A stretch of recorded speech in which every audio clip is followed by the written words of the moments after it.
हमें जी स्टूडियोज़ में अभी ज्वाइन किया है, आप कह सकते हैं कि जी काले कोट के यंग रहनुमा गुलाम रसूल ने। अस्सलाम वालेकुम जी, कैसे हैं आप? जी अल्लाह का शुक्र मैम, थैंक यू, बहुत शुक्रिया मैम आपका। थैंक यू जी। सबसे पहले तो मुझे ये बताएं कि ये जो कोर्ट रिपोर्टिंग के बिल्स के मुतनाज़ा मामलात हैं, ये क्या चल रहा है? ये मैम मुतनाज़ा मामला आज से ना कम से कम कुछ 6-7 माह पहले के चल रहे हैं। उन्होंने कोर्ट को तकसीम किया है कि मॉडल टाउन में जो हमारी कोर्ट तकसीम करके ना, तो आप मैम चेक करें कि एक ना बाहर के रूल्स और लॉ के मुताबिक चेक करें कि जितने भी कंट्रीज हैं ना उनकी डोमेन होती है। कि अब देखें ना यंग वकला जो यंग लॉयर्स हैं हमारे, अब एक जो यंग लॉयर है, जब मैम वो मॉडल टाउन में केस होता है, वो पहले मॉडल टाउन जाएगा, उसके बाद मॉडल टाउन से होकर वो ज़िला कचहरी जाएगा, ज़िला कचहरी से होकर वो कैंट जाएगा, कैंट से होकर वो रायमंड जाएगा, रायमंड से होकर अब वो हाई कोर्ट के कब पेश होगा, सेशन में कब पेश होगा। अब मैं एक आपको बात बताता चलूँ, ये जो जितने भी मामला हैं ना कोर्ट्स के, जितने भी हमारे चीज़ें उन्होंने वो कंट्रोल कर ली हैं। अब जमहूरियत में देखिए जितनी भी सियासी पार्टी उनके कंट्रोल में आ गई हैं। अब एक वकला एक थे जो रूल ऑफ लॉ की बात करते थे, जो अवाम की बात करते थे, उसके अंदर आप देखें ना कि इन्होंने वकला को जो तकसीम करने के लिए ना, असल ये बात है ये वकला को तकसीम करना चाह रहे थे कि उनके डोमेन के अंदर ना कि ये वकला तकसीम हो जाएंगे। अब देख हमारी जो बाहर लाहौर बार है ना मैम, वहाँ पे कम से कम 15-16 हज़ार वकला जो है ना डेली उनका आना जाना वहाँ पे है।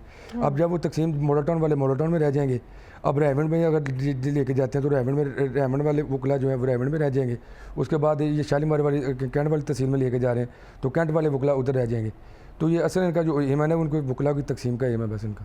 यंग लॉयर्स फॉर्म के सदर के लिए नॉमिनेट हैं आप, सदर बनकर क्या काम करेंगे? मैम सदर बन के मैम अब 2017 में मैम उसको आपको पीछे बात बता चलूँ, 2017 के बाद ना ये इलेक्शन पे बैन लग गया था। वो आपस में कुछ झगड़ा वगैरह हुआ था वकला का, उसके बाद इसके ऊपर बैन लग गया था। और उस 2017 के बाद इन्होंने अभी अनाउंस किया यंग वकला के लिए ना, तो ये जब यंग लीडरशिप मैम आगे आएगी ना, तो वही इनके वकला की वेलफेयर का काम करेगी, वही वकला के आगे फलाह महबूद का काम करेगी। अब मैम उस दिन बात कर रहे थे, हम वो कह रहे थे कि जो यंग लॉयर्स हैं ना, उनका अब जब वो पासिस होके आते हैं, पास आउट होके आते हैं पंजाब बार के लाइसेंस होल्डर के लिए लाइसेंस लेने के लिए आते हैं, तो उनकी बारी फीसें अदा करना पड़ती हैं। उसके बाद जब हमारे लॉयर वहाँ से निकलते हैं तो आगे उनके लिए कोई फाइनेंस का कोई सिस्टम नहीं है, उनके लिए कोई फाइनेंस के लिए उनके कोई नहीं है। वो एक एसोसिएट से जब सीनियर के पास जाता है, वो उसको कहता है मॉडल टाउन चला जाए, वो मॉडल टाउन चला जाता है। उसके बाद वो कैंट जहाँ भी वो जाएगा ना, जिस डोमेन में भी जाएगा, उसके पास उसने अपने पास से पैसे लगवाने हैं, अपने पास उसको कोई फाइनेंस नहीं करता। कोई अच्छा सीनियर मिल जाए तो वो उसको दे देता है, पेट्रोलिंग के पैसे दे देगा, कुछ नहीं देगा।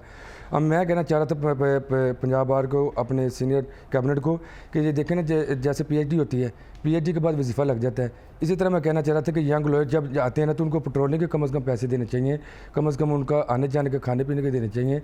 और जैसे ही वो स्टेबल हो जाए, अब हमारे तादाद देखी जाए ना तो कम से कम बड़ी तादाद आती है LLB के लिए, लेकिन जब प्रैक्टिस में देखा जाता है तो वो 10 to 15% रह जाती है। अच्छा, सही, मतलब कि आप चाहते हैं कि फैसिलिटेट करना चाहिए उन स्टूडेंट्स को जो प्रैक्टिस में है, जो प्रैक्टिस में मैम यंग लॉयर्स हमारे, मतलब उनको वो सासा है, आपको पता है यूथ सासा होती है। अच्छा, ये यूथ की आवाज़ है ना, इसलिए ये बात करें। अच्छा, मुझे बताएं बाहर की सियासत में और आम सियासत में क्या फ़र्क है? मैम बाहर की सियासत में जो है वो आपको पता है कि ये रूल ऑफ लॉ की बात करते हैं, कानून की बालादस्ती की बात करेंगे, ह्यूमन राइट्स की बात करेंगे। और आपको पता है ये जो जमहूरियत है उसके अंदर वो जो सारी सियासत है, पॉलिटिक्स है, वो एक उनको पता है कि आपने कैसे आना है, आज हमने कैसे बनना है, आगे अपनी नस्लों के लिए क्या बनाना है, उनके लिए आगे क्या करके जाना है। वो अपनी 7 नस्लों के लिए ऐसी चीज़ें बना जाते हैं या कर देते हैं, लेकिन वो जो सारी ज़िंदगी बैठे रहते हैं, वो आपका पैसा है, हमारा पैसा है। लेकिन वकला जो बरादरी है वो हमेशा ही रूल ऑफ लॉ की बात करेगी, हमेशा कानून की बालादस्ती की बात करेगी और कानून की सरबुलंदी के लिए बात। अच्छा, मैंने सुना है कि जो सदर बन जाता है बार का या फिर जनरल सेक्रेटरी होता है, उसकी फ़ीस ट्रिपल हो जाती है, डबल भी नहीं। इसमें कितनी सदाकत? नहीं मैम, कोई फ़ीस ट्रिपल नहीं होती, ये बस ऐसी है। वो जो भी हमारा प्रेसिडेंट आता है, जो भी आता है, वो बार की वेलफेयर के लिए काम करते हैं, वो हमारे वकला के इत्तेहाद के लिए बात करते हैं। ये जो मेन ये कैबिनेट है ना मैम, ये वकला का इत्तेहाद है सिर्फ। ये वकला के इत्तेहाद के लिए एक बनाई जाती है कि इसके अंदर जनरल सेक्रेटरी से प्रेसिडेंट साहब आते हैं, वो वकला के लिए काम करते हैं, वकला की वेलफेयर के लिए काम करते हैं और कानून की बालादस्ती रूल ऑफ लॉ के लिए बात करते हैं। अब देखें ना कि जो मुतरादा नोटिफिकेशन आया है उसके ऊपर कौन खड़ा हुआ है? कैबिनेट हमारी खड़ी हो गई है, मुनीर सर भट्टी साहब हमारे खड़े हो गए हैं, स्टैंड ले लिया उन्होंने। और कम से कम ये वकला के लिए खड़े हुए हैं। अगर ये हमारी कैबिनेट या बार ना होती तो इसका अवसर खत्म हो जाना था। मैं पिछले दिनों कोर्ट रिपोर्टिंग पे पाबंदी लगाई गई थी, इस हवाले से क्या कहेंगे, कैसे देखते हैं इसको? मैम ये इनका जो मामला था ना, आपको पता है इन्होंने लास्ट टाइम आपको पता चला कि इन हर चीज़ को कंट्रोल कर लिया है। देखें ना, जमहूरियत के देखिए सियासी जमातें तो उन्होंने कंट्रोल में ले ली हैं, दूसरी चीज़ें देखें ना हर कोई, लेकिन एक वकला जो काला कोट रह गया था कि जो कानून के लिए खड़ा था और खड़ा रहेगा हमेशा, तो इंशाल्लाह ताला ये आगे अच्छे दिन कानून के लिए खड़े होंगे और मामला तो इंशाल्लाह करेंगे ये। हर साल बार के इलेक्शंस होते हैं और अदालतों का निज़ाम कौन बदलेगा? मैम मतलब कि इंसाफ नहीं मिलता, केसेस चल रहे हैं, लंबे चल रहे हैं। मैम इसके ऊपर लिए आप कभी भी एडवोकेट को ब्लेम नहीं कर सकते। अब मैं आपको बताता चलूँ कि कम अज़ कम हमारी कोर्ट्स में कुछ 1 लाख से ज़्यादा केस पेंडिंग है। अब एक कोर्ट में ना मैम, एक कोर्ट में कम अज़ कम मेरे ख्याल से अब आप जाए ना रूटीन में तो 1000 केस लगा होता है। अब एक केस लगा होता है, वहाँ पे कम अज़ कम जजेस की तादाद 1000 से ज़्यादा होनी चाहिए, 300 से अबव होनी चाहिए। सिविल कोर्ट की बात कर रहा हूँ, एक कोऑपरेटिव की बात कर रहा हूँ, तो वहाँ पे इनकी तादाद ज़्यादा होनी चाहिए। लेकिन वहाँ पे आप देखें ना जाके, अब जजेस की तादाद बहुत कम है और केसेस वहाँ पे जिसने डिसीजन लेना है केस का, वहाँ पे जाके उनकी तादाद देखें कि मतलब कि 300 केसेस लगा है। अब वो एक जज जो है वो एक डेली बेसिस के ऊपर 300 केसेस का डिसीजन या उसके ऊपर डिसीजन मेकिंग कैसे कर सकता है? सही इसके हो लिए गया। जज जुडिशली को चाहिए कि कम से कम जजेस वगैरह को ज़्यादा, बिल्डिंग्स वगैरह ज़्यादा करनी चाहिए। वकला के भी यहाँ पे कभी भी पेंडिंग नहीं होते केस में। अच्छा, मुझे ये बताइए मज़लूमों के लिए क्या हो रहा है कोर्ट में? मतलब कि जैसे हम लॉयर्स को हायर करते हैं, इतनी फ़ीसेस होती हैं, अभी आपने बात किया कि हमें फैसिलिटेट नहीं किया जाता। जो हमारी यंगस्टर्स हैं, यूथ है, न्यू जनरेशन आती है, प्रैक्टिस में आते हैं, उनको फैसिलिटेट नहीं किया जाता। आप बताएं कि जो आपके पास क्लाइंट्स आते हैं उनको कितना फैसिलिटेट करते हैं आप लोग?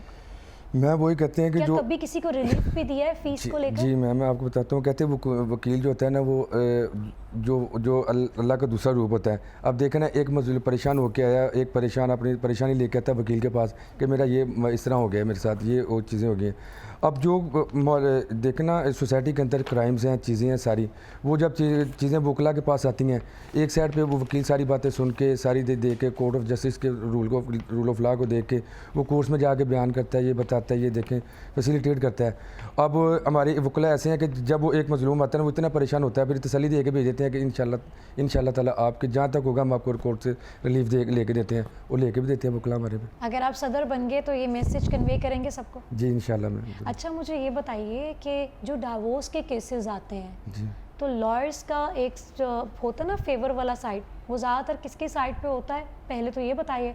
दूसरा ये कि सुलह कराने की कोशिश नहीं की जाती। हम देखते हैं कि वो अपनी फ़ीस का सोचते हैं कि चलो यार हमारा केस मिल गया है, ये फ़ीस दोनों साइड से फ़ीस लेंगे, दोनों साइड्स के जो वकला होते हैं, और क्या करवाना है इनका सुलह करवा के। नहीं मैम, जो कुल्ला के जो केसेस होते हैं, आपने इससे पहले देखा होगा कोर्स के अंदर, मैं आपको बताता चलूँ कि जब ये केस दायर होता है ना, तो उसके बाद जज साहब ने नोटिस करता है। जब एक नोटिस होता है ना, तो उसके हस्बैंड को बुलाया जाता है और वहाँ पे उनको कहा जाता है कि आपस में सुलह कर लें। उनको एक कंफर्टेबल ना फोरम प्रोवाइड किया जाता है कि वहाँ बैठ के आप एक मीटिंग अरेंज करते हैं कि आप बैठ के अपनी सुलह कर लें। लेकिन वो नहीं करते तो 1 महीने का टाइम मज़ीद दे दिया जाता है।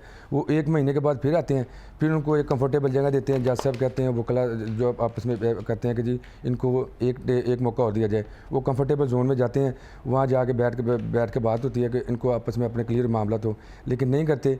फिर वो तीसरा नोटिस फिर करता है, तीसरे माह फिर उनको बुलाया जाता है, वो बैठ के उनको फिर कंफर्टेबल जोन दिया जाता है कि आप यहाँ पे बैठ के आप अपने मामला के, जब वो तीसरी दफ़ा नहीं ना करता, तो फिर शरीयत का भी ये हुक्म है कि जब आपका एक तलाक एक माह, दूसरे माह, तीसरे माह एक साथ नहीं दे सकते। तो एज़ पर लॉ फिर शरीयत को भी फॉलो करते हुए कि जब 3 दफ़ा मौका जज साहब दे देते हैं ना उनको कि आप इनकी आपस में अंडरस्टैंडिंग हो रही। So much. हमारे साथ काले कोट के कह सकते हैं आप यंग रहनुमा मलिक गुलाम रसूल मौजूद थे। बड़ी अच्छी इन्होंने बातें की हैं, ये हमारे प्रोग्राम का अक्सर हिस्सा भी रहा करेंगे।